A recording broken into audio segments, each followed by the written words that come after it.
1999 সালে ওনার প্রথম সিনেমাটা রিলিজ হয়, আপনারা জানেন। আমারও প্রথম ব্যান্ড ব্ল্যাকের আত্মপ্রকাশ 1999 সালে। প্রায় 2 দশকের বেশি সময় ধরে আমরা কিন্তু মানুষের ভালোবাসা পাচ্ছি। এটা যে কত বড় একটা ব্লেসিং এটা আমরা বুঝি, কারণ মিডিয়াতে, এন্টারটেইনমেন্ট ইন্ডাস্ট্রিতে বছরের পর বছর মানুষের ভালোবাসা পাওয়া এটা খুব রেয়ার একটা ব্যাপার। আমাদের কিন্তু দায়বদ্ধতা অনেক বেশি আমাদের এই দেশের প্রতি, মানুষের ভালোবাসা যেহেতু অনেক পেয়েছে।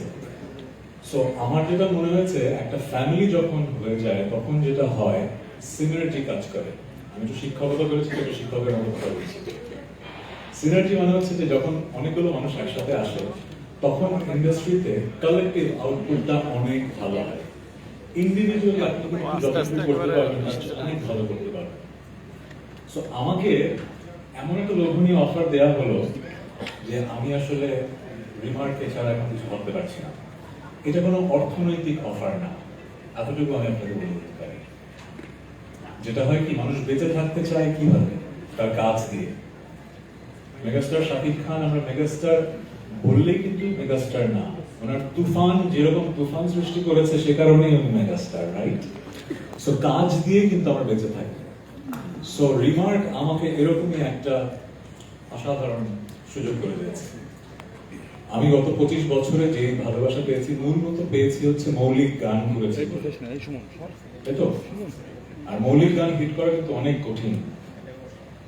আমরা কিন্তু রিমেক করে তাড়াতাড়ি হিট হয়ে যেতে পারি, কিন্তু মৌলিক গান হিট করার কাজটা সবচেয়ে কঠিন। এবং সেই কাজটা 25 বছর আগেও ভাগ্যক্রমে আমি পেরেছি। এবছরও তো রঙের রঙে রঙিন হব, হয়তো এবছর সবচেয়ে আপনাদের প্রিয় গান হয়ে গেছে। এই সুযোগটা কিন্তু পেয়েছি মানুষের ভালোবাসা পেয়েছি বলে, কিন্তু আরো ভালো কাজ করতে চাই। আপনারা যখন তুফান দেখেছেন আপনাদের মনে হয়েছে যে এটা যে কোনো ওয়ার্ল্ড স্ট্যান্ডার্ড একটা সিনেমা, মনে হয়নি? সেই জায়গায় কিন্তু একদিনে আসা হয়নি, অনেকগুলো মানুষ একসাথে কিন্তু ভিশন নিয়ে কাজ করে চলে গেছে, কিন্তু মিউজিকে আমরা সেই জায়গাটা কিন্তু যেতে পারি না। আমি অকপট স্বীকার করি, আমরা গ্লোবাল স্ট্যান্ডার্ডে কাজ করতে পারছি না এখন। আমার বিশ্বাস, আমি রিমার্কের কাছ থেকে যে প্রমিস পেয়েছি, আগামী 1 বছরে you will get to see বাংলাদেশের মিউজিককে আমরা আরো অনেক উপরের উচ্চতায় নিয়ে যাবো। Thank you Shakib Khan, megastar television. Thanks to everyone যারা আমাদেরকে এত সুন্দরভাবে বাংলাদেশের মানুষের কাছে উপস্থাপন করেন এবং আমাদেরকে মানুষের ভালোবাসা পাওয়ার যোগ্য ভাবেন। Thank you.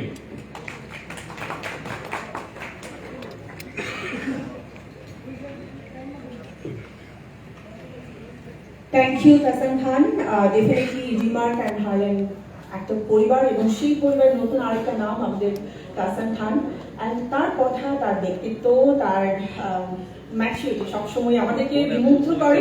আজও তার ব্যতিক্রম না। Please one more time give a big round of applause for him. আর এরপরে আজকে যার কথা বলবো তার কথা বলতে গেলে সবারই বসে করে আমারই করছে। আর আজকে যে দুজন ক্যারেক্টার করছে, আর এই মানুষটা হচ্ছে এমন একজন মানুষ যেখানে তার পদচারণা হয় সেখানে আসলে শোনা পড়ে। সেটা আমাদের ফিল্ম ইন্ডাস্ট্রি থেকে নিয়ে শুরু করে ব্যবসায়িক প্রেক্ষাপট সব জায়গাতে।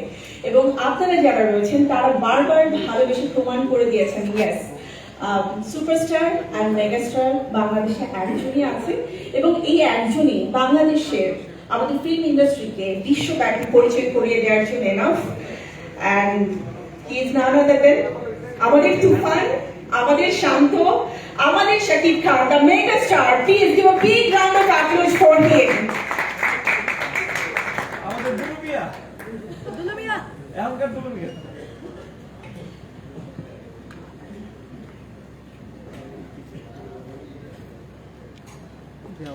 আসসালামু আলাইকুম। আবার দেখা হয়ে গেল, খুব ঘন ঘন দেখা হচ্ছে। দেখা তো আমার প্রতিদিনই করতে মনে চায়। কি হয় যে সবসময় তো দেখা হয়ে ওঠেও না। যেমন দেশের বাইরে যখন শুটিংয়ে যাই, দেখা যায় যে মাসে মাস দেখা হচ্ছে না, কথা হচ্ছে না। যেমন এই সামনে দেখলাম কতজনকে দেখলাম যারা আমার অনেকেই আমার ছোট ভাই, আমার বন্ধু, আমার কলিগ, এই যে জার্নালিস্টরা, কত মানুষের সাথে দেখা হচ্ছে। এই অনুভূতিটা খুবই আনন্দের একটা অনুভূতি। কারণ আপনারা আমরা সকলে মিলেই কিন্তু একটা পরিবার। যেভাবে আপনাদের ভালোবাসার আমাদেরকে আগলে রাখে, আমাদের সমস্ত শিল্পীদেরকে আগলে রাখে আলিম মোবাইল আর উঁচু করে ধরলাম। হ্যাঁ আলিম বিভিন্ন সময়। So, আমরা একই পরিবারের অংশ, আমরা পুরো সরাইতে পারি। এক পরিবারের লোক, আমরা সকলদের আপনারাও আমাদের ঠিক আছে, ঠিক আছে। ভালোবাসার মানুষ, আমরা যেমন স্পেশালি আজকে যেটা বলবো যে যেই জন্য আজকে এই চমৎকার আয়োজন, ওয়েলকাম টু রিমার্ক পরিবার।